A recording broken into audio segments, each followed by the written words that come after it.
there is a change afoot, and it is the Ping G430.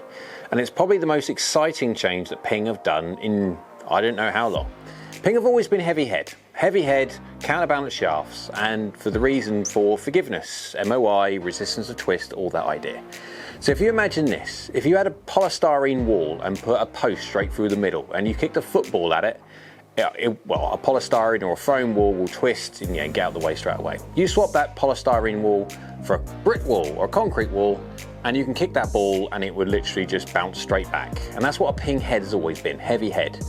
Now, what comes in greatness when it comes to forgiveness sometimes has a drawback of not quite so far, because you can't move the head as fast as the other manufacturers.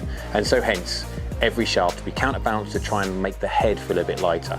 But now what Ping have managed to do, they say, is to lighten the head and keep the MOI, forgiveness, resistance of twist, that the old Ping G425 had, but then add now some more potential speed.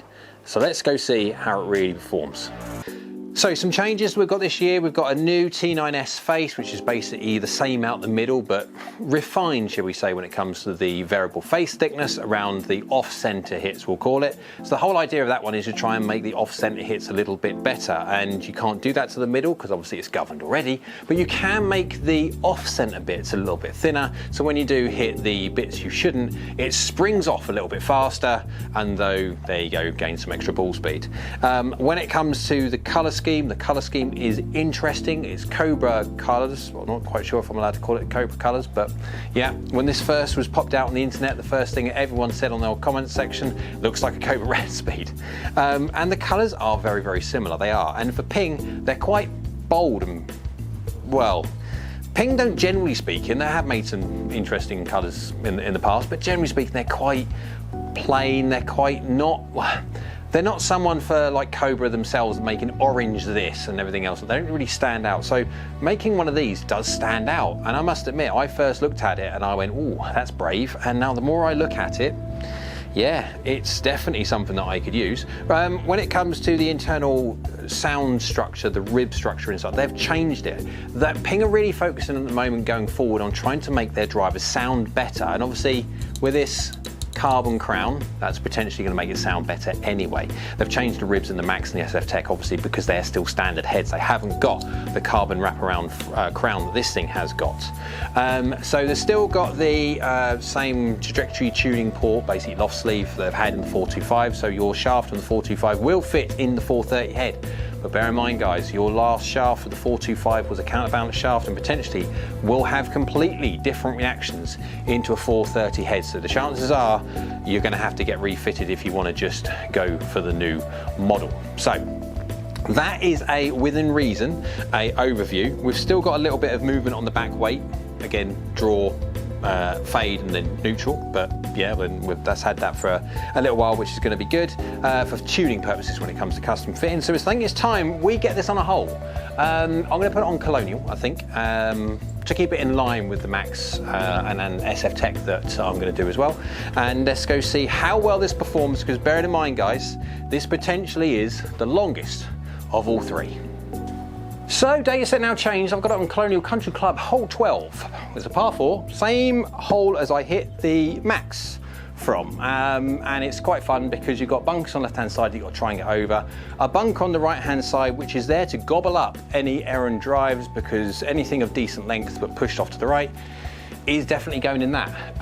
But miss on this hole is left, because you've got a nice wide open bit over those two bunkers, but you've got to get over them first. So I have got the 9-degree head in the LS Tech. The 9-degree, I'm going to keep it at 9 degrees for every single test that I'm doing when it comes to the SF Tech, and also the Max. The Max and the SF Tech, I've got it in 10.5, but you can knock them down to 9, and this I've got a 9-degree head anyway. So anyone who's doing a comparative look throughout all the videos can gain an idea of what happens to each individual head if you keep the loft the same. I keep my delivery as best I can do the same, and then we see any differences at all between the heads. Right, so 440cc head. This is the smallest one of the lot.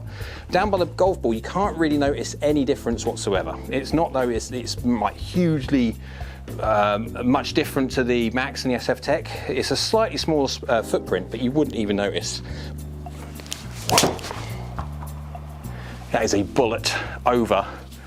Go on, miss the tree. Missed the tree. There we go. Path straight left. That's why it's staying left. But face is 0. I need to change where I'm aiming, I think. But solid hit, 2 mil toe, 3 mil low. I am going slightly low on the face at the moment. Spin 2-2, but then line degree launch because I delivered 15 degrees of loft. Right, let's see if we can launch this one a little bit and see what difference it happens when it comes to face. There you go, there's that face open. That's what I'm struggling with at the moment. I don't like this carrying though. Cool, look at that. As soon as I start launching it up in the air a bit more to get the carry going, I mean, that's a miss slightly, that's 293 carry, a 111 club head and 163 ball. So I mean, this thing will go, it will really shift. It's just a case of I want to fade it, and then the only way I haven't got to, or get around that, is by pulling it left. But path and face is the issue. That's mine, not the club's. Same one again. It's not quite so good hit, so you can see the drop off in distance there. I mean, that's not bad. That's a miss hit. It feels nicest of the lot. There you go, low on the face. It's the nicest one of the lot for certain. Absolutely is. It really is nice off the face, and it's that carbon crown. It's more muted, it's quieter, much more in line with other manufacturers that have chosen to go carbon crowns. But yeah, just need to work on not hitting it over to the right hand side. That's a bit better. Still low on the face slightly, but I mean, that's out the way of everything. I mean, I'm not missing target by much at all, really, and that's the thing. I mean, it's the most unforgiving one of the lot, and I'm messing around with slight bunker here and all that lot. So I mean, that's pretty good, still low on the face. There you go. That's what's causing the extra spin. I mean, 2.8 spin, look at that. So 6 mil low. It does gear it up quite a bit when it comes to off-center hits. Right, let's see if we can catch one.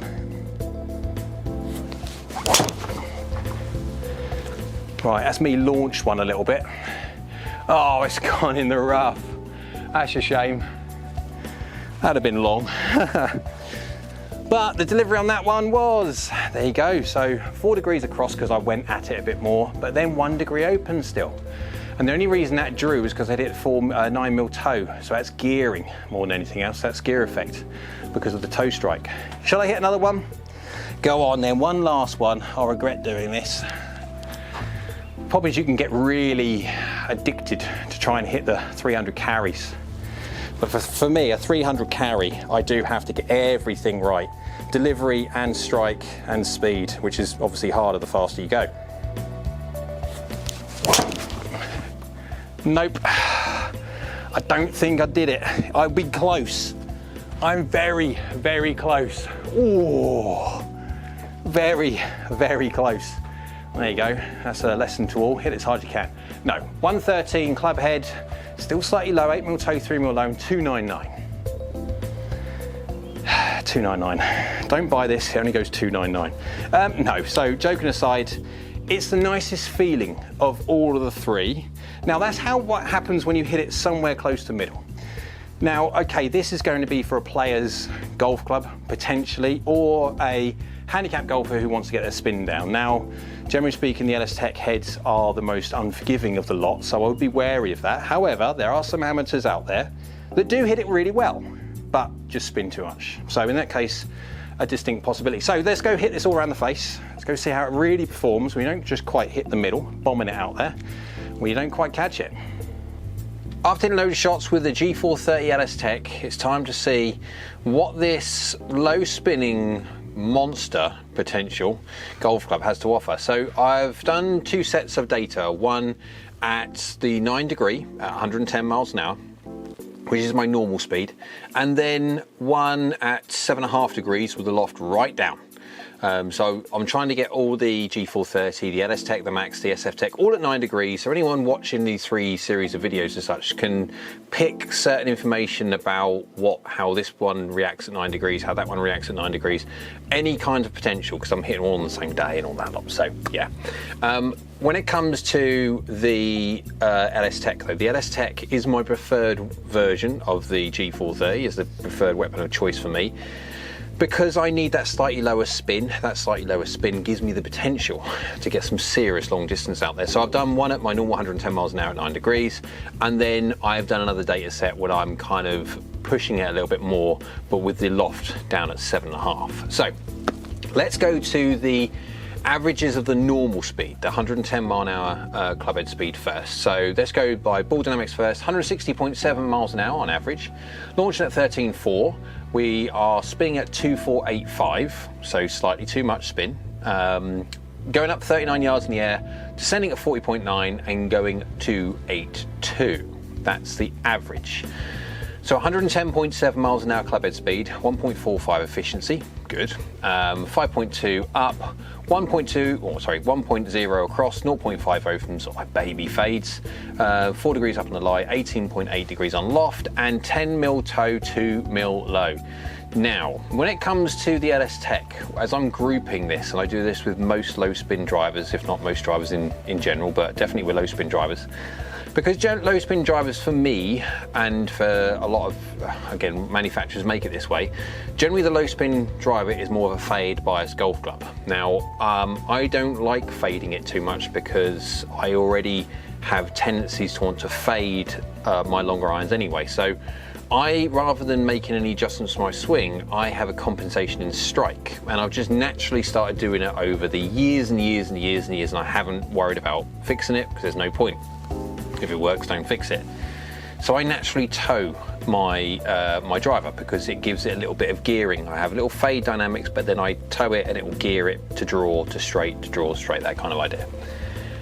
So you can see at normal speeds, 110.7, give or take 110 miles an hour, it's going 282 carry, which is not far off my normal anyway. So my driver launches a fraction higher, and spins slightly less, which will give it a fraction more on average, but it's doing its job. If you then look at what happens when I drop the loft down and then launch it a bit more, you're looking at 163.6, only 164 miles an hour of average ball speed, launching at 13.8, spinning at 2000 now, 2032, going 37 yards in the air, descending at 37.8, so much more of a shallower descent angle. It's going to come into the green and want to, or not to the green, yeah, but go into the fairway and bounce and chase down there to added distance. So carries 298, 326 total. An average carry of 298. So that's what happens when you get the club head speed at 113.2, 1.45 efficiency, exactly the same. Angle attack, so nearly 6 up, 1 across, 1 open, so hence now why face impact is 16 mil toe, 2 mil high, because I'm trying to gear it back. Now that speed, rather than me trying to change my natural normal dynamics of me going across slightly and face open slightly, I choose to use strike. Now, is it the most efficient? No, it's not. So I could get more ball speed out of my clubhead speed if I was to center my strike, but then I'm going to start fading it more. So then I'd have to change my swing. And it's such small amounts, for me, it's not worth it. Club lie's 1.9 up rather than 4 up. Really the reason why it's 2 degrees further down is because I've dialed the speed up a bit more.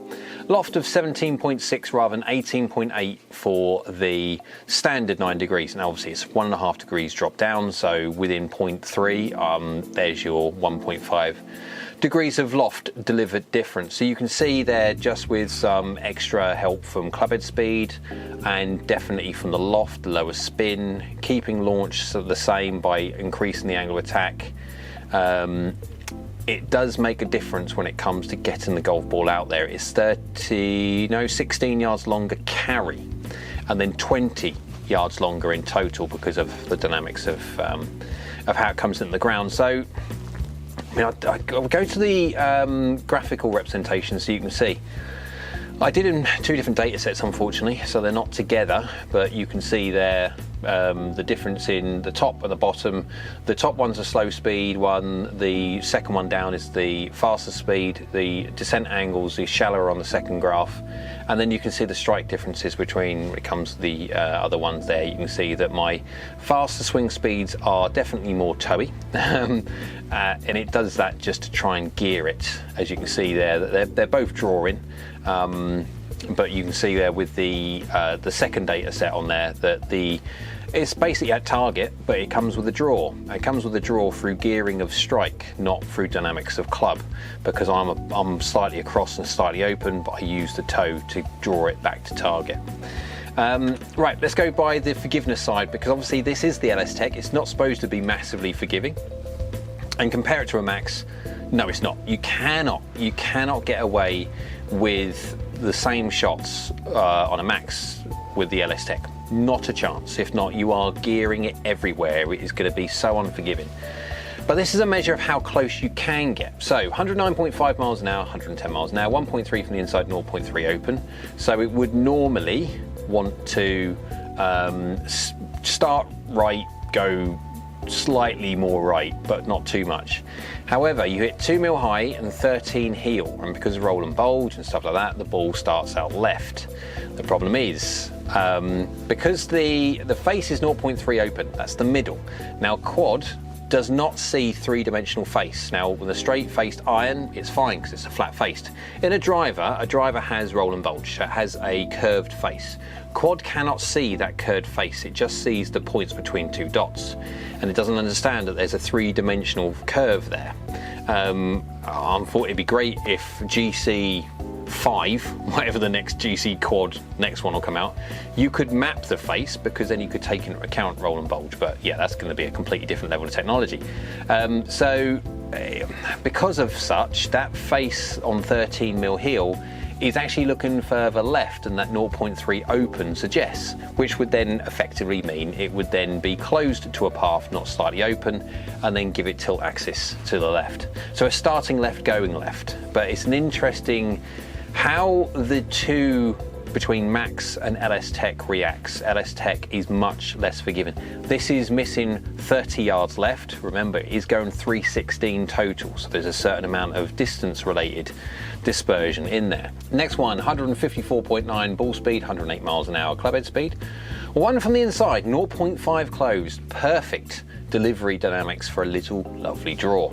However, when you hit it 10 mil heel, that's it, 10 mil heel, 10 mil high, 0 mil heel, 10 mil heel, that'd been interesting, but just 10 mil high. It wants to gear it draw. As you can see, 12 degrees of tilt axis on that golf ball, 12, to miss 33.5 yards left. Is it forgiving? Not in the slightest. If that would have been the Max, the worst thing that would happen with the Max is it would have launched slightly higher, spun slightly less. It launched at 14.5, but it spun at 15.55. That's only just enough. Obviously, it is 155 miles an hour, so it's only just enough to keep the ball in the air. It is that danger zone, though, when you start mis-hitting and then you start obviously going a little bit slower because it's a mis-hit, and you hit high on the face, which reduces spin, you get that potential for it to drop out the sky. It's okay on this, but it's borderline onto one of those where Foresight launch monitors, when it comes to GC2 and with the G430 LST, and then also the quad, the algorithm is a little bit on extreme low spinners like the 1300s and 1400s, and this is borderline. Sometimes it does showcase a little bit of an exaggerated carry. Next one, 114 miles an hour club head speed, so dialing it up. So when it comes to the way that Ping have changed, when they're saying that they've gone for a slightly lighter head, etc, to try and concentrate on speed, with the Max and SF Tech, can I really see the difference or feel the difference? Or no, not at all, not really.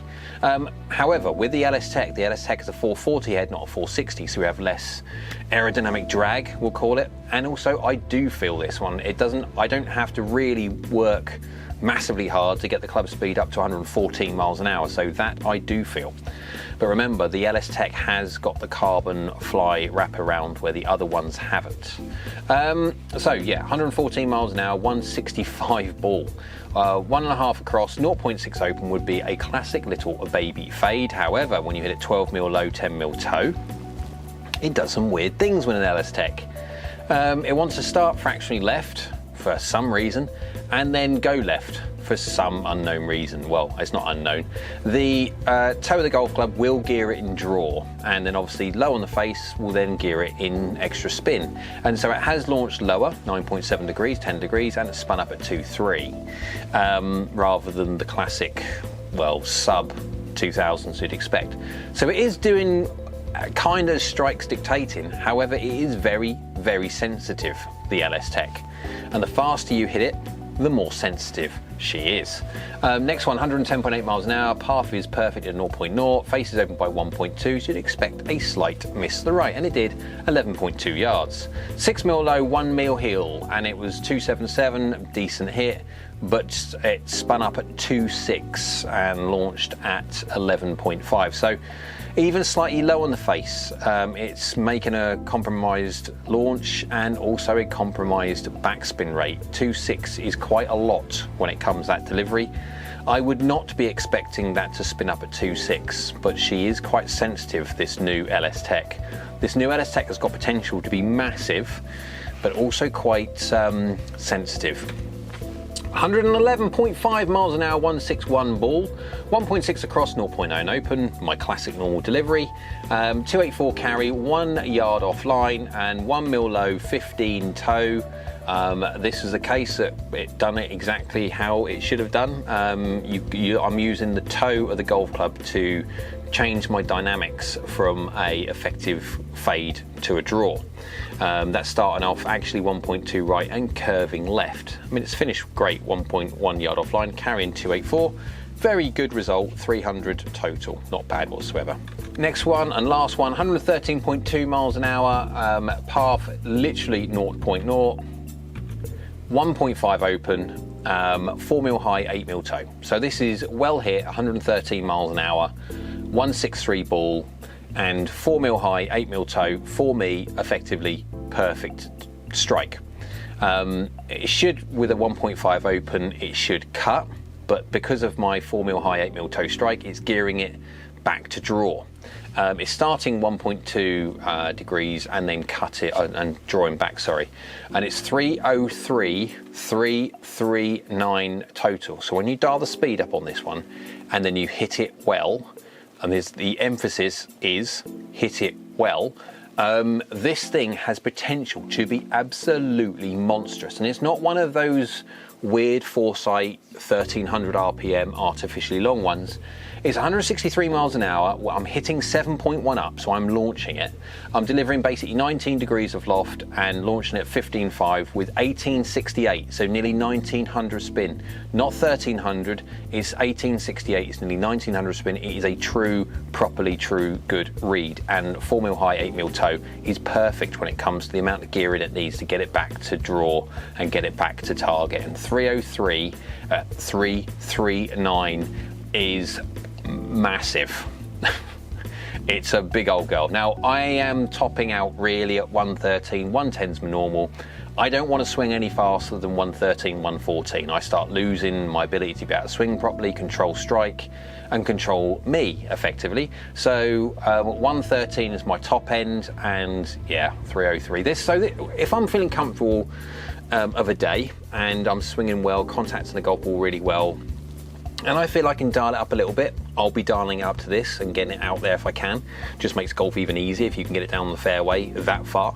But she is a bit sensitive, this new LS Tech. This new LS Tech has got potential to beat the old LS Tech, not by masses. I mean, we're not talking that it's a huge evolutionary step, massive jump between this one and the old one. It's not. But what it is it's a nicer feeling, a nicer looking, nicer sounding, potentially to be not much longer. It's potentially to be consistently longer than the old. It's just a bit sensitive. So On days where I'm not hitting it very well, I'd like to get to a 9-degree max and dial it right down, just in case I'm not striking it very well on that day. When it comes to a day where you are hitting it sort of normally or fairly well, then yeah, I'd be getting that LS Tech out straight away and making use of the clear advantage in distance that it has from this head. So, hope you liked the video. If you did, go down there, little thumbs up, go and click down, that'd be great. Next to it is a red button, it's a subscribe button, it's free, go on, it's great for the channel. And while you're down there also, there is a little bell icon. That's a bell icon that will notify you next time I upload another video. So I hope you're well, and we'll see you again soon.